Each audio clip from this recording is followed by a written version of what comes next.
वट सावित्री व्रत कथा। वट सावित्री व्रत सौभाग्य को देने वाला और संतान की प्राप्ति में सहायता देने वाला व्रत माना गया है। वट वृक्ष का पूजन और सावित्री सत्यवान की कथा का स्मरण करने के विधान के कारण ही ये व्रत वट सावित्री व्रत के नाम से प्रसिद्ध हुआ। सावित्री का जन्म भी विशिष्ट परिस्थितियों में हुआ था। कहते हैं कि भद्र देश के राजा ऐशोपति के कोई संतान नहीं थी। उन्होंने संतान की प्राप्ति के लिए मंत्र उच्चारण के साथ प्रतिदिन 1,00,000 आहुतियाँ दी। 18 वर्षों तक यह क्रम जारी रहा। इसके बाद सावित्री देवी ने प्रकट होकर राजा को वर दिया कि हे राजन, तेरे एक तेजस्वी कन्या पैदा होगी। सावित्री देवी की कृपा से जन्म लेने की वजह से कन्या का नाम सावित्री रखा गया। कन्या बड़ी होकर बेहद रूपवान थी। योग्य वर न मिलने की वजह से सावित्री के पिता दुखी थे।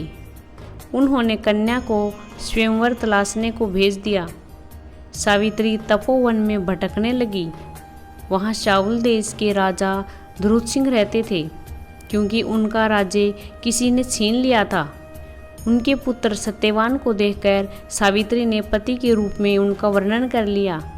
कहते हैं कि शाउल देश पूर्वी राजस्थान के अलवर के इर्द गिर्द था। सत्यवान अल्पायु थे। नारद मुनि ने सावित्री से मिलकर सत्यवान से विवाह न करने की सलाह दी थी, परंतु सावित्री ने सत्यवान से ही विवाह रचाया। एक दिन लकड़ी काटते समय सत्यवान के सिर में दर्द होने लगा। सावित्री ने वट वृक्ष के नीचे अपनी गोद में पति के सिर को रख उसे लेटा लिया। उसी समय सावित्री ने देखा अनेक यमदूतों के साथ यमराज आ पहुँचे हैं। सत्यवान के जीव को दक्षिण दिशा की ओर ले जा रहे हैं। यह देख सावित्री भी यमराज के पीछे पीछे चल देती है। उन्हें आता देख यमराज ने कहा, हे पतिव्रता नारी, पृथ्वी तक ही पत्नी अपने पति का साथ देती है, अब तुम वापस लौट जाओ। उनकी इस बात पर सावित्री ने कहा, जहाँ मेरे पति रहेंगे मुझे उनके साथ रहना है, यही मेरा पत्नी धर्म है। सावित्री के मुंह से यह उत्तर सुन यमराज बड़े प्रसन्न हुए। उन्होंने सावित्री को वर मांगने को कहा। बोले, मैं तुम्हें 3 वर देता हूँ, बोल कौन कौन से 3 वर लोगे। तब सावित्री ने ससुर के लिए नेत्र ज्योति मांगी, ससुर का खोया हुआ राज वापस मांगा और अपने पति सत्यवान की सुपुत्र होने की माँ बनने का वर मांगा। सावित्री की ये तीनों वरदान सुनने के बाद यमराज ने उसे आशीर्वाद दिया और कहा, तथास्तु, ऐसा ही होगा।